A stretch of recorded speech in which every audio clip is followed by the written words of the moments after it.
Are we ready?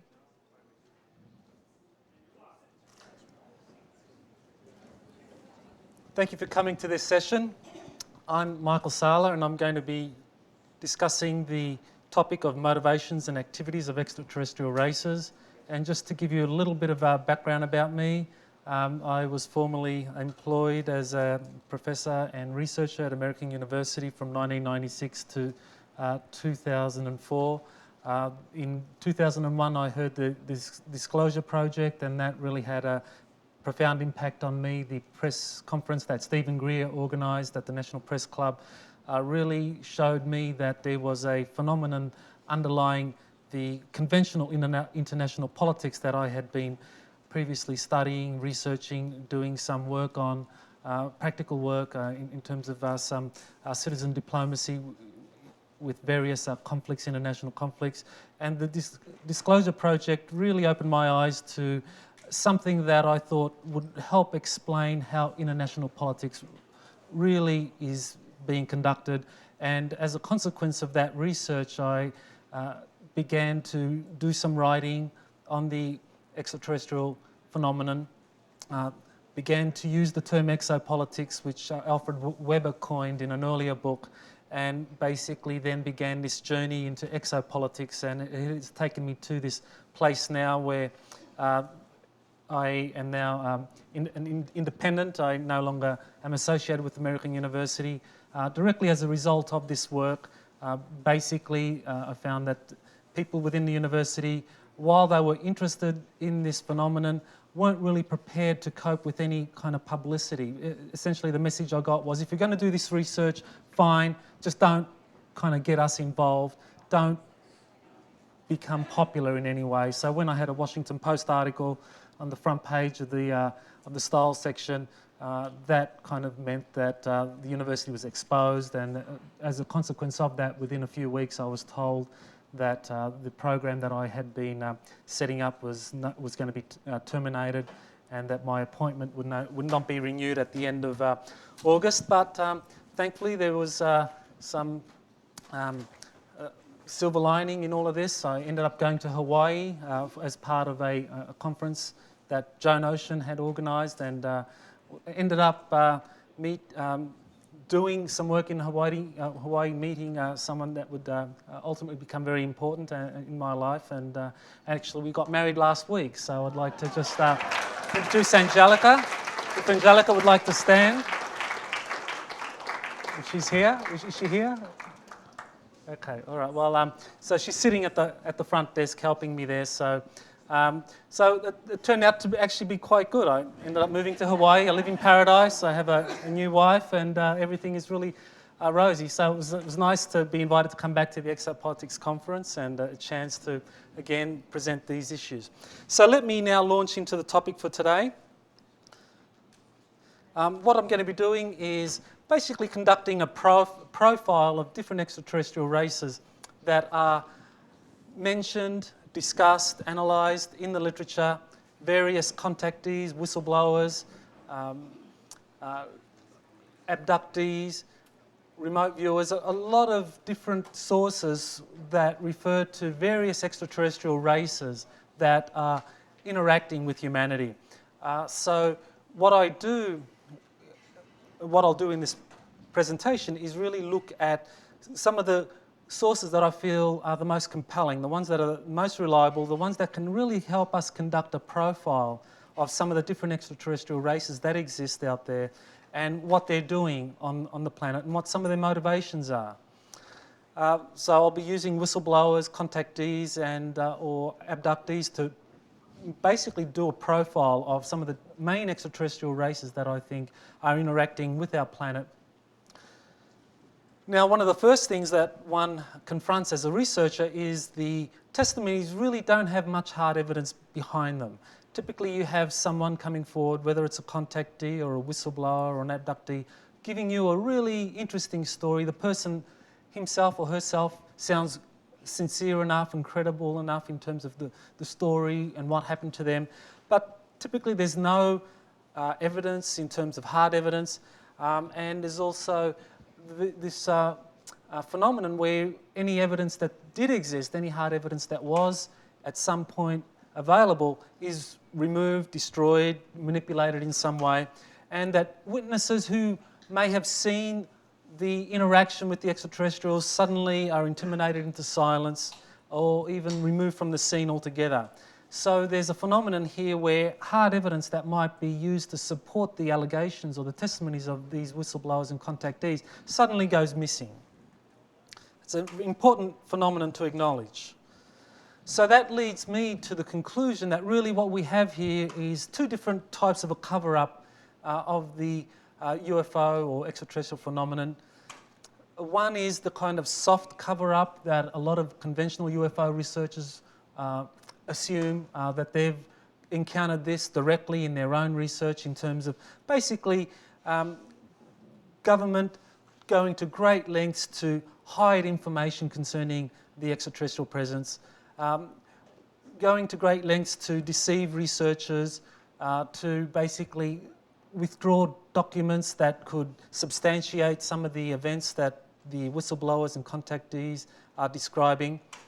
So a lot of researchers will agree that there is a soft cover-up going on and that the hard evidence is just not made available. But when it comes to a hard cover-up, which is where you have repression, direct repression of whistleblowers or contactees in terms of them being in some way intimidated directly, hard evidence being systematically removed and withdrawn, that even the credentials, even records, public records substantiating the credibility of some of these whistleblowers, that they can be withdrawn from public records. A lot of researchers really don't want to go down there. They say, well, we don't want to go there because this would turn our research efforts into something that we would have no control over, because once you start admitting testimonies of people whose credentials we can't substantiate through looking at archives, going through university records, school records, employment records, if we can't substantiate their credentials, that means all of a sudden you're going to open up the field to a lot of evidence, a lot of testimonies that we can't substantiate, and that would mean that our research ceases to be credible in the eyes of, say, hard sciences, and then we basically enter into the soft sciences. So many researchers don't want to go there, so they resist doing this, but I think we really can't avoid doing this because there is a hard cover-up happening, and that the government efforts in this is not just some ad hoc government campaign of lying and covering up evidence, but it's a systematic campaign of repressing a lot of the hard evidence and data. Also, we have a lot of debunkers and skeptics out there who challenge the testimonies of these whistleblowers and contactees. They typically claim things such as the hard evidence is lacking, that there's just nothing there to warrant their testimony, so they're lying, or that some of these contacts are just hoaxes, straight out hoaxes, kind of similar to the way the crop circle phenomenon was basically debunked, demeaned, where you had a couple of English guys from a pub saying, Doug and Dave saying, well, they got some branches of wood and went out and basically created these crop circles and started the whole phenomenon, the crop circle phenomenon. And so the whole thing is allegedly a hoax, according to those that want to debunk the crop circle phenomenon. And so you have a similar phenomenon with contactees, and I'll be talking about that as I go through the presentation. So what I'm going to do is really look at some of the typologies, like in terms of profiling extraterrestrial races. How do you do a profile of an extraterrestrial race?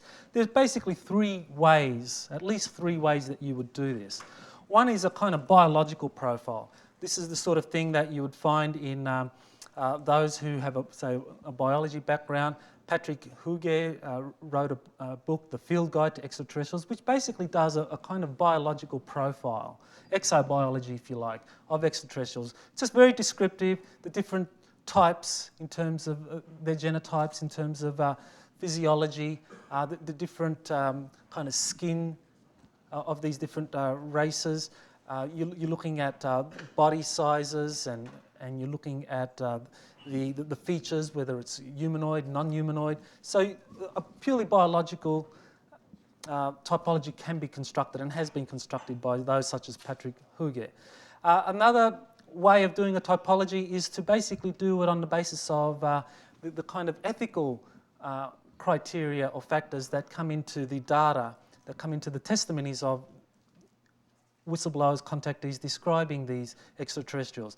One person, one of the first to do something like this was George Andrews in a book titled Extraterrestrial Friends and Foes. And basically what he did was to conduct or do some research on various ET groups and basically point out which ones were friendly, the good guys, and which ones were unfriendly, the so-called bad guys, and basically then make recommendations in terms of those different races and what we should be doing. Those, some he would call our friends and some were our foes. So that was a very early attempt of conducting a kind of typology based on ethical criteria.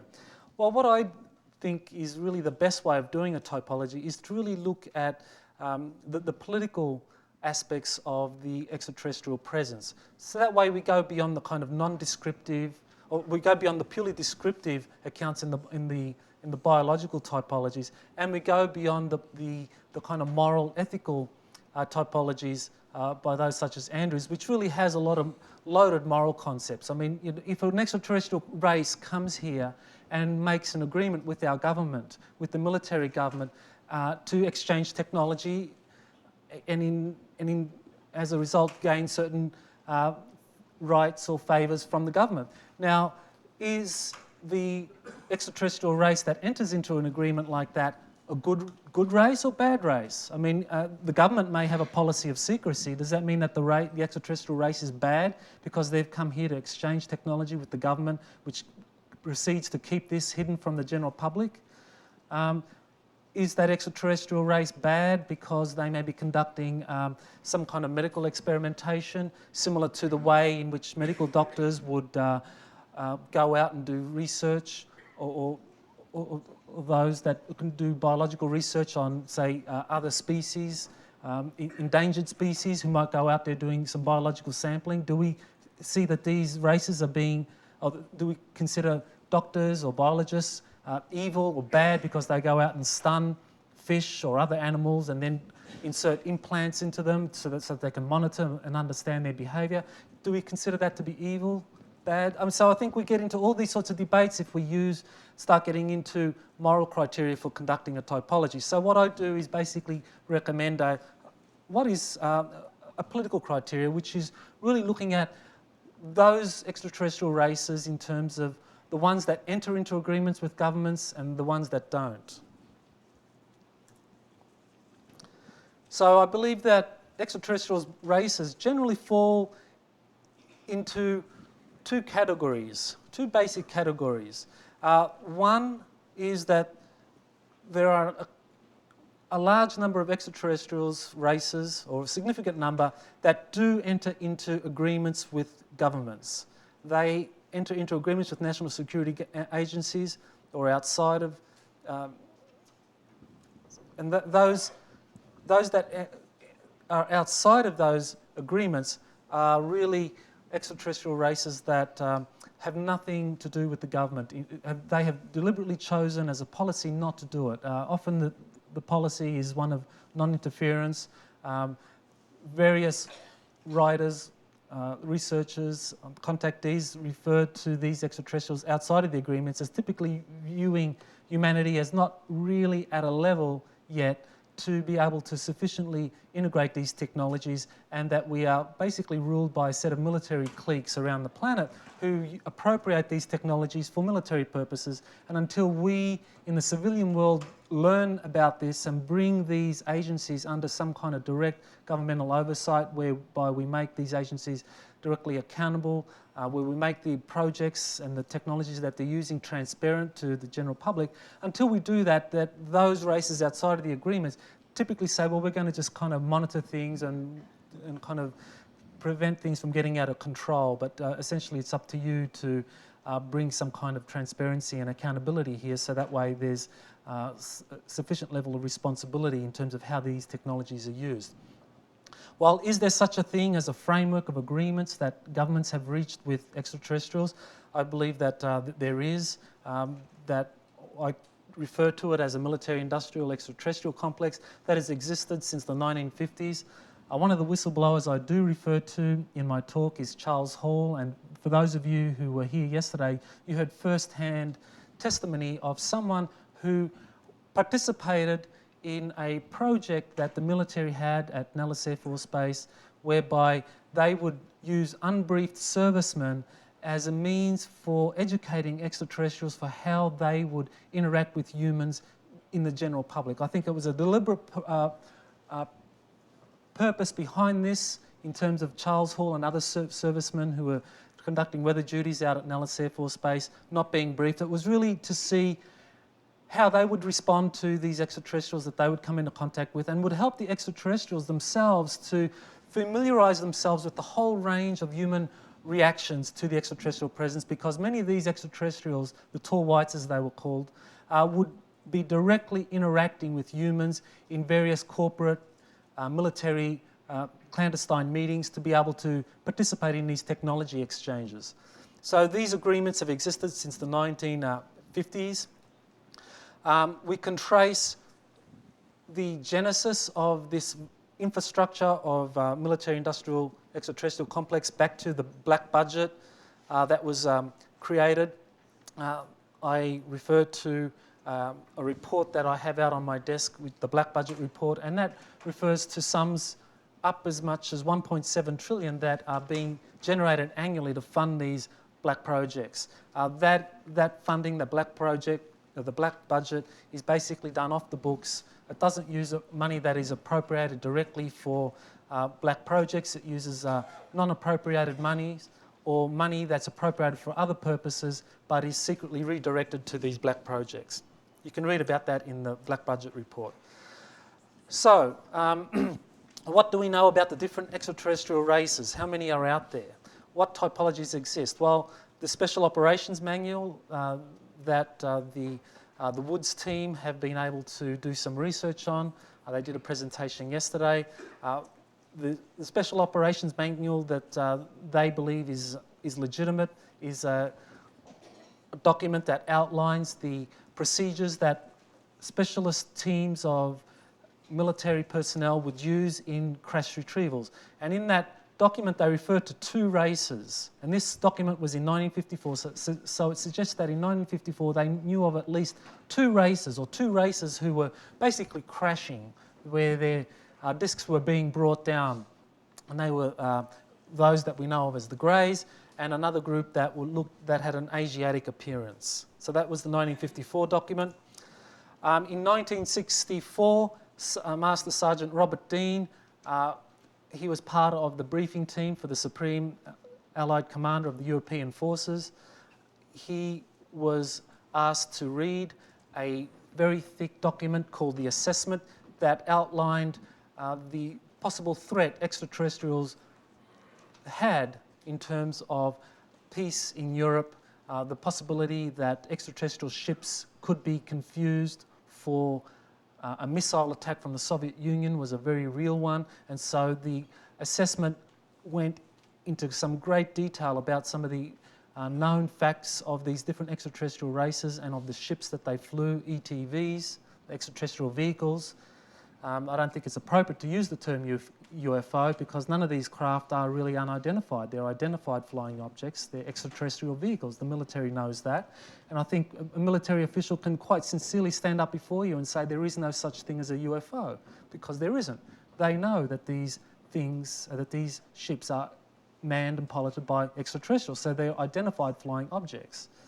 So I think that was a very clever mechanism for basically sidetracking a lot of the researchers when the term UFOs was coined by Captain Edward Ruppelt and used and adopted subsequently by many researchers. So I certainly think we should move away from this whole idea of UFO and into something more appropriate like exopolitics. So Robert Dean in the assessment refers to 4 different extraterrestrial groups: the short greys, a race that could be described as tall whites or tall greys, a race that had reptilian features, and a race that basically looked very much like us, Nordics. I'll go into more detail during the presentation into each of these races, so I'll just skip more description now. Another whistleblower source that disclosed some information about these different extraterrestrial races was Sergeant Clifford Stone, who directly participated in the crash retrievals of many of these craft. He was in the military for over 20 years, 22 years more precisely, and was actually on the teams, the specialist teams that would be sent out to retrieve these craft, and they would occasionally find the bodies of some of these extraterrestrials. And he has said that there were 57 extraterrestrial races known to the US military, and this was back in the 90s. So in 1964, at least 4 races are known by the military. When we get to the 80s and 90s, that jumps up significantly to somewhere close to 60. And Charles Hall I've already mentioned. Okay, so extraterrestrial races have reached agreements with national security agencies. If you want to read more on when this may have happened, there's a document or a short paper I have out on my front desk. It's a meeting that President Eisenhower had with extraterrestrials, and it was that meeting that was the subject of an interview I did with the Washington Post last year, which actually got me into a lot of trouble. So you can read how that happened, and there's quite a few copies out there for you if you're interested. These agreements with extraterrestrial races involve technology exchanges, sharing information, basing rights, resource extraction, and genetic experiments. So they span a wide range of activities that are of interest to extraterrestrials and to national security agencies. I'll talk more about that shortly. So I'm now going to talk about those extraterrestrial races that are within these agreements. Now, because you know a lot about these races, I'm going to skip through this pretty quickly and then move into the extraterrestrial races that really aren't mentioned that much in the literature. The greys are cited very often. Some of the people that cite these beings, the typical kind of 3 to 4 foot tall beings with the wraparound eyes, the minuscule mouths and noses, and the bald heads, and the body, which is disproportionately small in relationship to the head. Some of the sources for these for this race: Robert Dean, Clifford Stone. The Special Operations Manual mentions them. Betty and Barney Woods, Bud Hopkins, Travis Walton. Colonel Philip Corso mentioned them in his book, The Day After Roswell, and Dr. David Jacobs. So there's some of the people that discuss the greys, and I'm sure many of you have come across this. Some of the activities, I'll go through this quickly.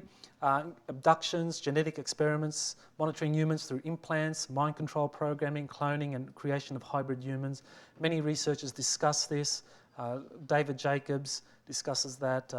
Helmut Lammer discusses some of the abductions and how humans are often seen in conjunction with the extraterrestrials themselves.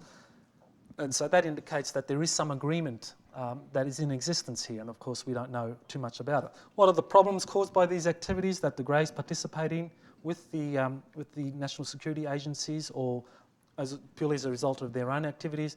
We have a lot of traumatized abductees, genetically engineered humans, humans with electronic implants, hypnotic mind control, programming that has occurred. So these are some of the problems that are created from the Greys conducting these activities that are known to the various national security agencies who monitor them closely. Melinda Leslie did a presentation earlier on how the military plays a very important role in monitoring what the Greys are doing, and sometimes abducting the very same civilians the very next night after these civilians have been taken by ETs, that they'll be taken by military teams who will then scrutinise and interrogate the abductees. So now let me move on to the next race, the tall Greys, or the tall whites, as was described by Charles Hall yesterday. These beings are described by a number of sources: Charles Hall, Robert Dean, Dr. Arthur Horn. Interestingly, Arthur Horn argued that the tall Greys are kind of like a diplomatic elite for the Grey race in general, that they are very tall, somewhere between 6 to 7 foot or more, bald, in contrast to the tall whites who have very thin white hair, as Charles Hall reports them. That these tall Greys are the races that form the agreements with the various government agencies, and that's quite consistent with the testimony of those who have seen films of ETs meeting with government officials, such as the Holloman Air Force Base films that allegedly that describe meetings that occurred out there, where you had these very tall extraterrestrials coming out somewhere around the 7-foot tall mark, who would then be meeting with military officials, and they had these kind of grey physiological features. So there's some of the other sources: Joe Lewis, Phil Schneider, William Cooper, two very controversial whistleblowers who basically argued that these tall greys were conducting some pretty diabolical schemes with national security agencies. So what is it that the tall greys and tall whites may be doing? Some of the activities include genetic experiments, creating a hybrid human grey race, mind control, agreements with shadow governments. So those are some of the activities that are occurring. What are the problems with these activities?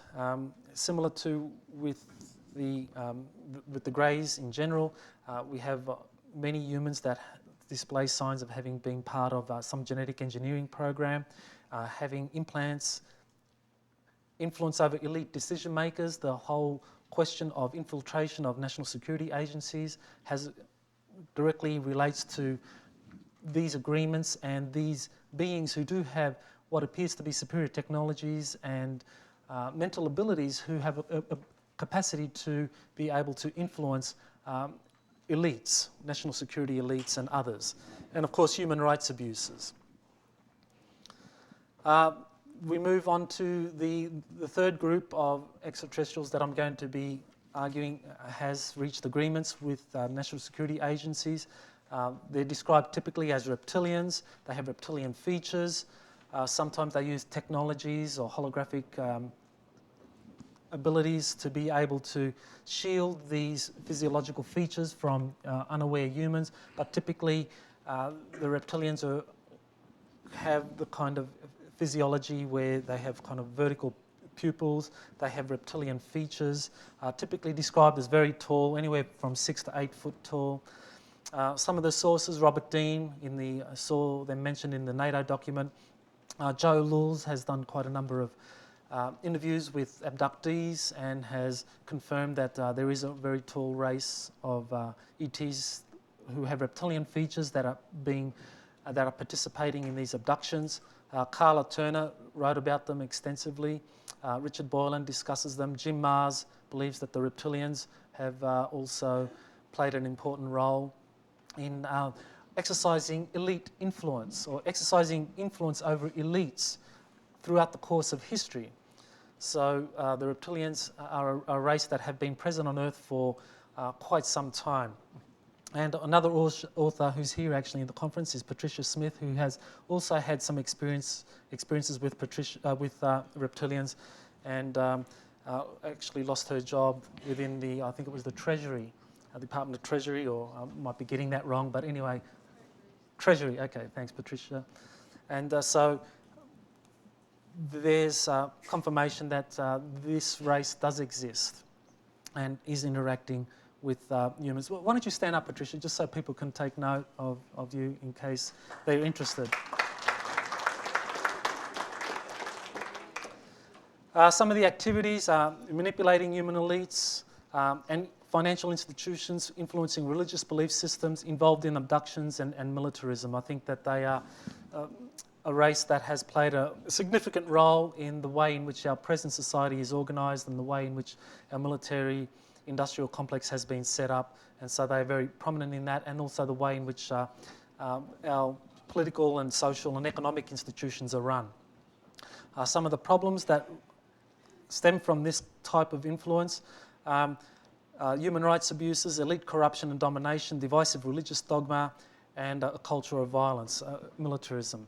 Well, let me just say that I don't think that this particular race is responsible for all of these problems, as the same goes for the greys and the tall whites and the tall greys.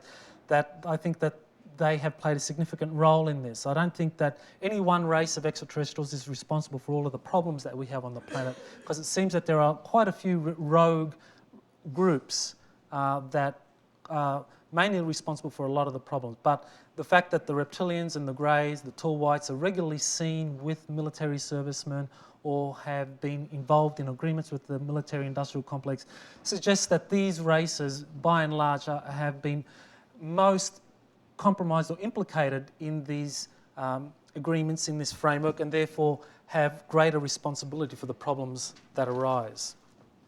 So that takes me now to those extraterrestrial races that are outside of the military-industrial complex. They refuse to participate in the technology exchanges. This is something that various whistleblowers and contactees regularly describe, that these races outside of the complex basically don't want to give technology to mainstream society or to the military elite because they believe that this will be misused and could be very destructive for the planet. What they have chosen instead is a policy of directly interacting with private citizens. This is a policy that they have undertaken since the 50s, when it was clear, when the government made its decision. I mean, we can imagine in the 50s, ETs are visiting, making contacts with the governments and basically trying to establish some sort of a working agreement with governments. And governments, national security agencies that made the decisions, they made choices. They made rational choices. I don't think that they were evil people that made these choices. I think they just basically used cost-benefit analysis and thought that, well, one group of ETs are going to give us technologies and the other ones are going to lecture us about consciousness raising and being more spiritually aligned with cosmic law, and we're not really into that. We're hard-nosed military people, and you know, if it's not something that's going to produce some kind of technological innovation for us, we don't want to have anything to do with those guys. So they made a choice. And similarly, the ETs that were spurned by the military made a choice as well. They chose to work with civilians. They realised that the civilians were the ones that were interested in consciousness raising. They were interested in spiritual evolution. They were interested in being in alignment with cosmic law and natural law. They were interested in using technologies that would be sustainable, that would be beneficial to the environment and not destructive to the environment. So they made a choice. So they began to work directly with private citizens since the 50s. Most information, therefore, on these ETs come from contactees and channelers because, quite simply, it makes a lot of sense. There are no black projects involving extraterrestrial groups outside of the black project infrastructure. So you're not going to have whistleblowers talking about them at great length because the whistleblowers had access to projects where you had greys, reptilians, tall whites, who were participating in these projects. But you don't get these other groups of ETs participating in these projects, so you don't have whistleblower testimony on it. If you want to learn about these ETs, you need to look at the contactees and even the channeling information or the remote viewers. They have a lot of information on these ETs. But by and large, I stick to the contactees because I think they are the most reliable. You can actually you can interview the contactees. I mean, you can actually have corroborating witness testimony. You can look at the consistency in terms of their descriptions. And I think because it's a physical interaction, I think that carries more credibility for people. I think we are more impressed with someone who can give evidence, testimony, and corroborating witness support, or even photographs. There are a lot of photographs and even sometimes hard evidence, some technology or items that they have been given by these ETs. So the contactees do that. So who are some of these extraterrestrial groups outside of the infrastructure that exists with the military? So these groups are completely outside of that. The group that is most often referred to as being kind of a seeding race. This race of beings are described as coming from the constellation of Lyra. Interestingly, the Contact movie that starred Jodie Foster, that Carl Sagan was the author of the book that was made into the movie, they made contact with a group they made contact with extraterrestrials, or they received an extraterrestrial signal from the constellation of Lyra, and in particular from the Vega star system, which is in the constellation of Lyra. So even in that movie, you have some corroboration that there's something significant about Lyra, about that constellation in terms of the genesis of humanity.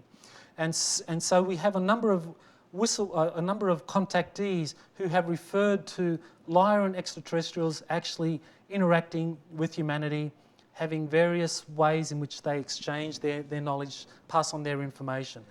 Billy Meyer talked about the Lyrans.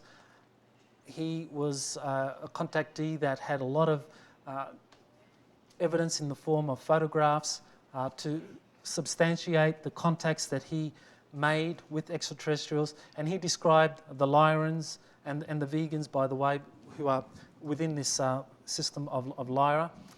He described them, and Billy Meyer is someone that is certainly worth reading up in terms of getting more information about the Lyrans.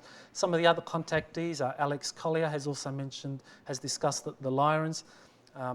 Adrian, who was interviewed by Sean David Morton, was also someone who discussed the Lyrans. Lisa Royale is a channeler who discusses them at some length.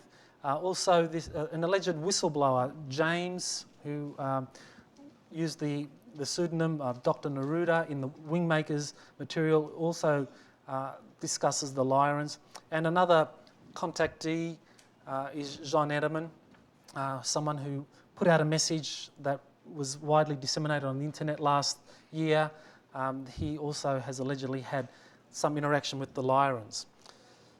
Let me just briefly mention that with these contactees, as with contactees in general, they have had significant attention from national security agencies in terms of intimidation, threats, material being confiscated, being subject of intense campaigns of discrediting, having debunkers and attack them in terms of their honesty, in terms of just how credible their testimony is. And typically what happens with some of them is that they have to go underground. Alex Collier, for example, I personally interviewed him, and he told me of an incident he had in 2001 where he was visited by a team of 4 naval intelligence officers, or 4 naval intelligence officials, and basically warned off. He was threatened, he was told that his family was endangered, and the next day he took down his website and went silent. This is a pattern I've seen for other whistleblowers, and it's certainly something that we need to consider as a phenomenon that is occurring. Some of the activities of the Lyrans, they appear to be very interested in teaching about the secret history of humanity in the galaxy, and in understanding the human potential. This is a race that is very interested in the way in which humanity can reach its fullest potential as a species on this planet that can be part of a greater galactic community. So they appear to be most interested in that historical aspect of the human psyche and human civilization, and in fully understanding our potentials. What are some of the solutions that the Lyrans may offer us in the civilian sector that may help deal with some of the problems that we have around the planet? They can provide some accurate information about human history, giving us some idea of what the history of the galaxy is in terms of what appears to be a very messy, confusing conflict between various races throughout the galaxy. It's certainly not a benign, benevolent galaxy according to the Lyrans. It's a very messy affair where some races are more interested in reaching some kind of spiritual potential, which helps them to link up with other races in a very benign, benevolent manner, as opposed to races that have a more kind of predatory consciousness. So the Lyrans appear to be very interested in the human potential, diplomacy, and conflict resolution. The Pleiadians, here are some photos. Well, one's a drawing and the others are, well, both are photos, drawings of the Pleiadian Semjase that was met by Billy Meyer. I should mention that the Pleiadians are typically described as Nordic looking. I mean, they have the classic Nordic type features, blonde hair, blue eyes, red hair, as in the case of Semjase here, and approximately 6 to 7 foot tall, physiologically very healthy looking humans, very attractive, and the Pleiadians have been mentioned by a number of contactees: Billy Meyer, Enrique Castillo Rincon, Alex Collier, Adrian again, and also another alleged whistleblower, Michael Wolf, who discussed this particular race. Is that supposed to be a photograph on the right? Drawings. They're both drawings. The one with Semjase with the UFO, the one on the right there, that is also a drawing as far as I believe. I don't believe it's a photograph. Or a painting, I should say. So what are the activities of the Pleiadians? Assisting individuals in fighting freedom from oppressive societal structures. They appear to be most interested in helping humans learn about the way in which we are secretly oppressed or limited in our potentials. They appear to be very interested in supporting us in terms of achieving human rights, helping achieve a more participatory democratic system, and in the evolution of human consciousness and global education. So what I'm suggesting here is that with these races that I'm mentioning, the ones I've discussed so far, the Lyrans and Pleiadians, that just as we have different nations on the planet having specialties, for example, the Swedes are experts in international diplomacy. The Canadians are very good in terms of producing transparency and accountability in government. Australians are very good in terms of international peacekeeping and commitment to international ideals. So you have different nations on the planet having these specialties and histories peculiar to them. And what I'm suggesting here is that extraterrestrial races are also nuanced in this way. We shouldn't assume them all as having the same kind of orientation and motivations, that they are as varied as us. Some of the other extraterrestrial races that are mentioned are the Andromedans are another race. That's an illustration of Andromedans that comes from the material that Alex Collier has produced. They're approximately 7 to 8 foot tall. And as you can see, they're blue skin, very human looking in appearance.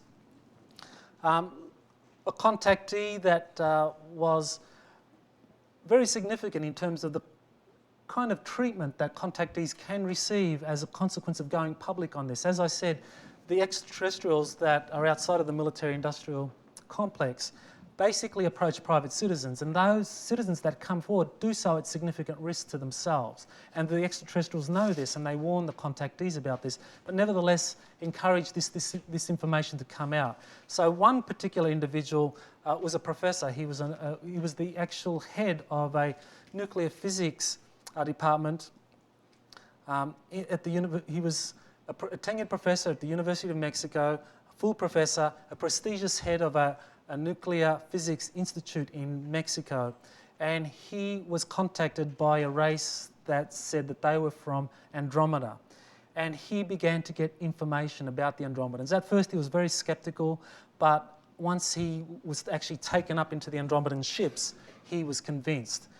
He had a significant problem, though, which was that even though he was a tenured professor, head of a nuclear physics institute in Mexico, that he felt that he would be subjected to some pretty intense skepticism by his colleagues. But nevertheless, as a consequence of over 10 years of experiences, as a consequence of his collaboration with a Mexican journalist, Zitha Rodriguez, he was able to pass on some of this information. But unfortunately, when he did get the courage to actually begin to go public and announce this, he was committed to a mental asylum. He was in that mental asylum for 1 month.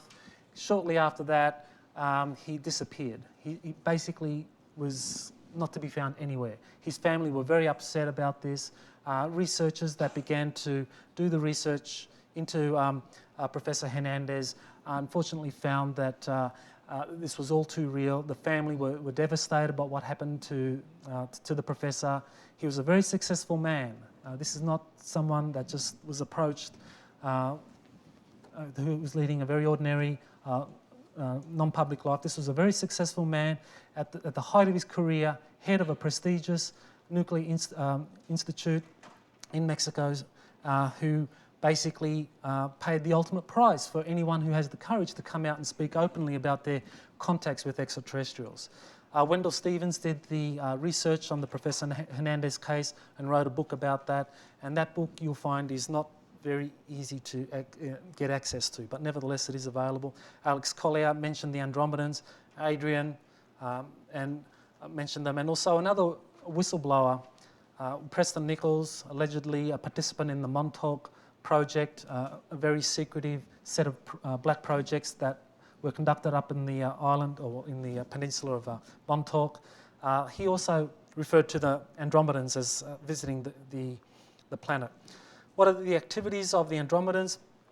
They appear to be a race that specialises in kind of facilitating galactic council decisions.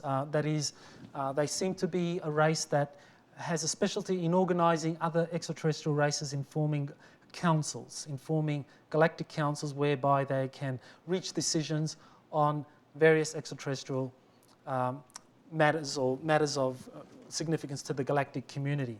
So if we were to kind of find an analogy, they would be something like the Swiss who have this really great reputation for neutrality and being a host or facilitating kind of international organisations, and are actually a host to the United Nations. Geneva is the alternative headquarters to New York for the United Nations. So we might think of the Andromedans as kind of like being the Swiss of the galaxy.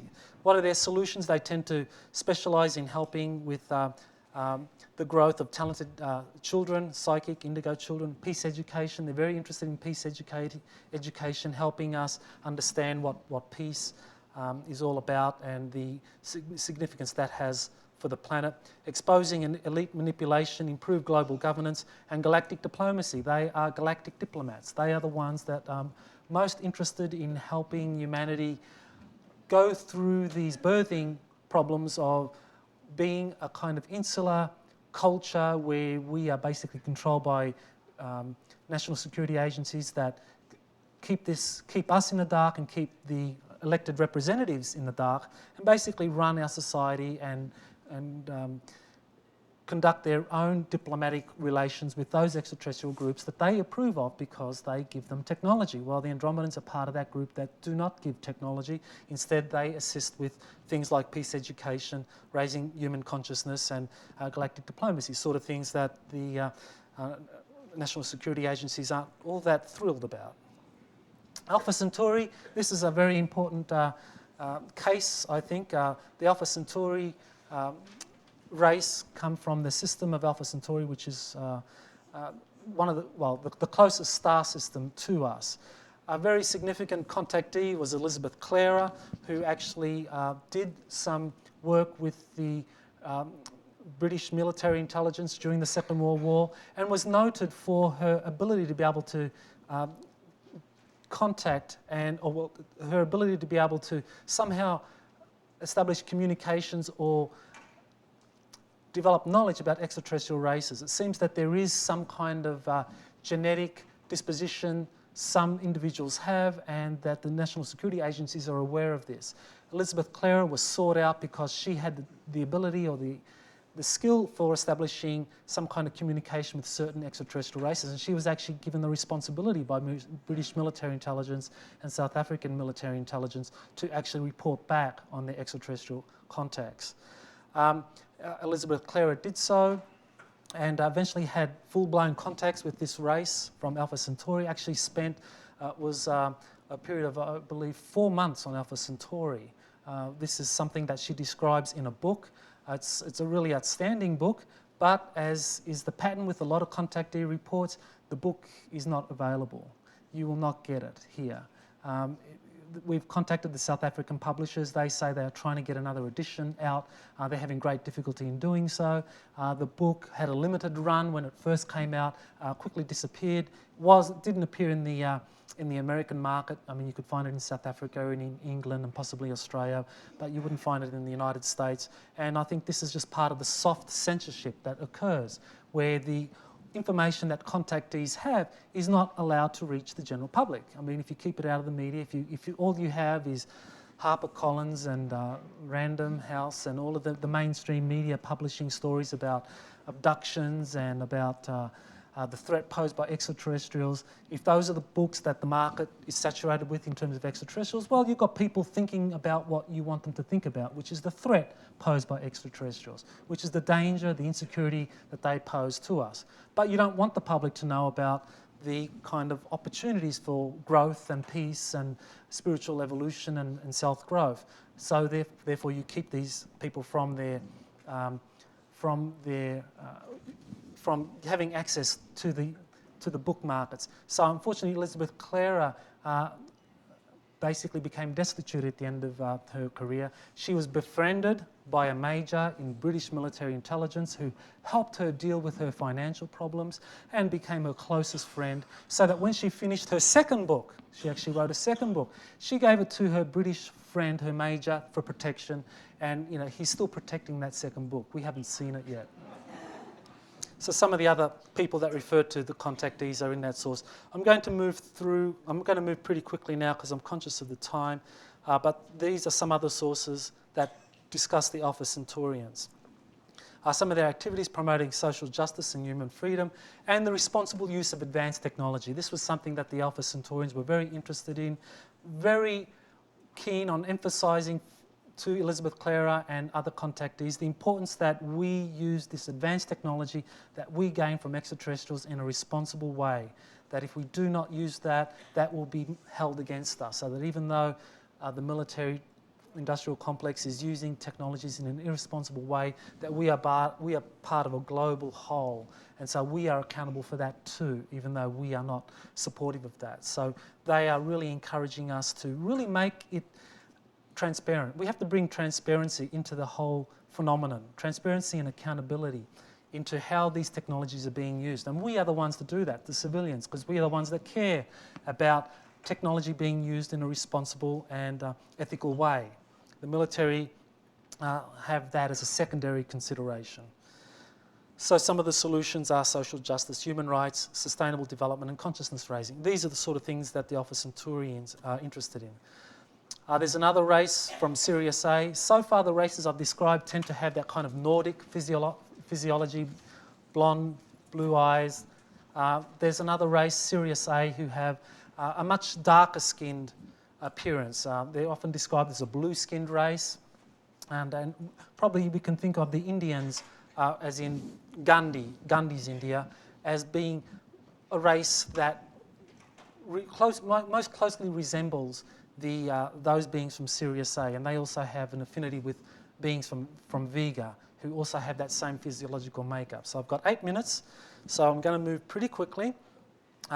So those are some of the sources from Sirius A, and if you're in a hurry, you don't need to take all this down because I actually have a paper outside on my desk that goes into some of these sources, goes into each of these races and gives you some of the sources that you can find. So don't despair if you don't get all these sources down. Some of their activities, the Sirians have a specialty in promoting biodiversity, protecting the biomagnetic energy grid of the planet, and raising human consciousness. So they're very interested in things like environmental protection, consciousness raising and evolution of the biosphere. So they appear to be most interested in things like the ley lines of the planetary grid. They're interested in promoting awareness of how the grid system works and how we can play a role in identifying critical points along that grid system so that we know what points need to be cleaned up, because they understand that various points along that grid have critical importance in terms of the evolution of the planet and in terms of the consciousness of our planet. So things like, say, Stonehenge or the Great Pyramid of Giza, in terms of how those grid points are controlled and used, that is going to play a great role. And so the work of people like Bruce Cathy from New Zealand has really been instrumental in helping people get awareness of the grid structure of the planet and how a lot of UFO sightings are often seen in relationship to this grid. So the Sirians appear to be most interested in that and helping that grid system have some kind of integrity, because they recognise that that is the kind of systemic underpinning for how we as a race and how the planet as a kind of house for various species evolve. The Umites, a very interesting race. They were most prominent during the 1960s. They contacted a number of well-placed individuals, scientists, and passed on information concerning their race. Some of the scientists that were approached or given information from the Umites were Professor Jean-Pierre Petit, who's a specialist in liquid hydraulics, I believe, and he was convinced that this information was not from a human source, that the information was so advanced that it was something that had to have an extra-worldly explanation as to what it was. And this was a man, or this is a scientist in France who headed a very prestigious institute and became one of the strongest supporters of the Ummites' information as being credible, that this was real information. Another scientist was Dr. Juan Dominguez. Dr. Antonio Ribera was a big supporter, as was Wendell Stevens, who did the research.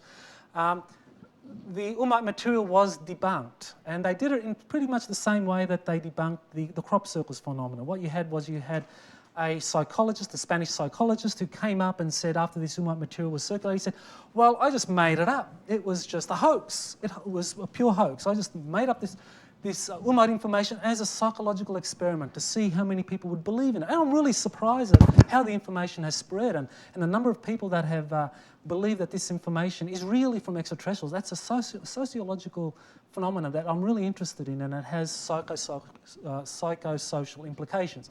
So that was Dr. Pena. Well, unfortunately for that kind of debunking that this is all hoaxed material, you have the testimony of people like Jean-Pierre Petit and Juan Dominguez, who are accredited scientists, who are on the record for saying that this information does not have a terrestrial explanation. It was too advanced. So how would a psychologist dream up information that would fool scientists who specialise in particular areas? How would a psychologist do that? Well, obviously, if you look into it closely, you see that there's a lot of questions that can be asked. But unfortunately, like with crop circles, the mass media kind of get the information from the Doug and Daves or from the Dr. Penas and ignore the testimony of people like Professor Petit. So what's the activities of the Ummites? Sharing technical information, helping transform scientific paradigms, development of environment-friendly technologies, and educational reform. I'm moving quickly. The Arcturians, another race. Some of the sources that mention the Arcturians as a race that are here assisting George Andrews, Alex Collier, Adrian. I should mention George Andrews was a researcher, not a contactee, but he did have contactees advising him on what extraterrestrial races were visiting and what they were doing. Norman Milanovic and Patricia Pereira are channels, so they give channeled information on the Arcturians. What it is that the Arcturians specialise in, they appear to be very interested in integrating spiritual values with advanced technologies, providing strategic advice in transforming our planetary systems and inspiring humanity. They are very significant in terms of helping us achieve transparency and accountability in global governance. They're very interested in how we govern ourselves, in how responsible we are in terms of using the information that we have to really help transform our planet and to be able to bring to account those forces on our planet who really are using these extraterrestrial technologies and information in an irresponsible way to really aggrandize the military infrastructure of various governments, such as the United States. So helping humanity coordinate effectively with all ET races and galactic diplomacy. The Arcturians, such as along with the Andromedans, are most interested in galactic diplomacy, so that concept is important for them. So I've had to move pretty quickly. If you want to find more information about all of this, I can recommend first port of call is going to my Exopolitics website.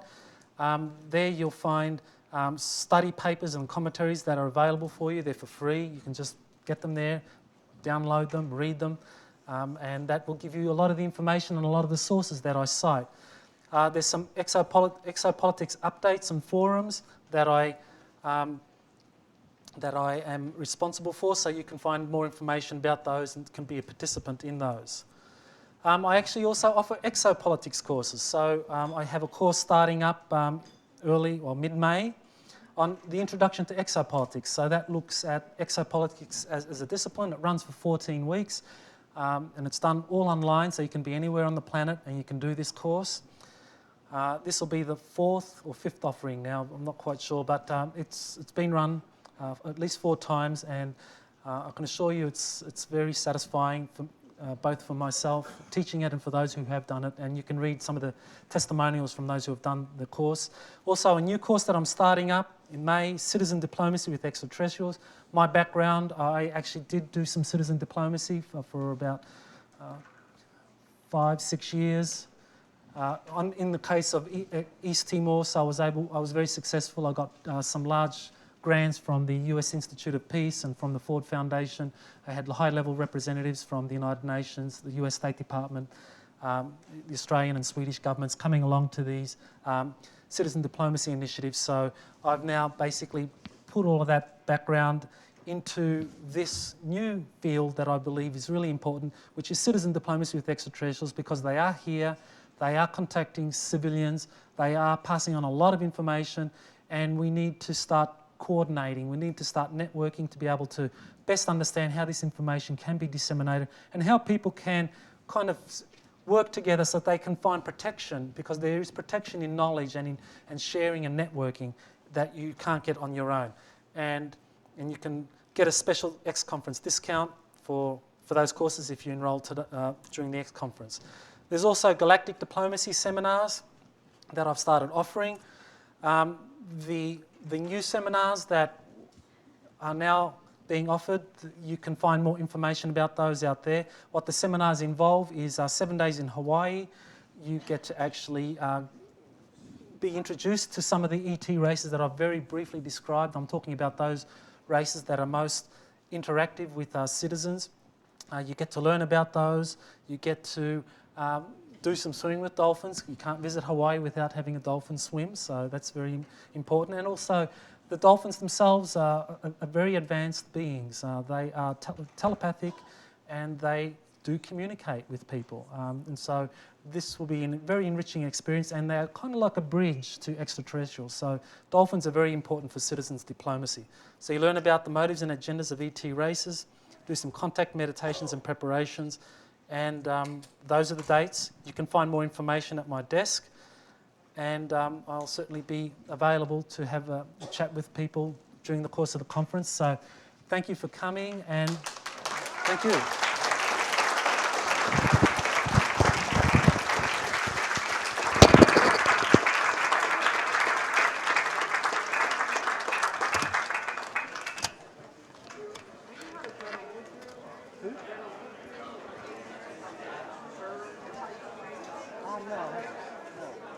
I haven't heard that. No, I never heard of that one. Oh. Well, I'd love to hear more about that. If you've got information, I'd love to hear that.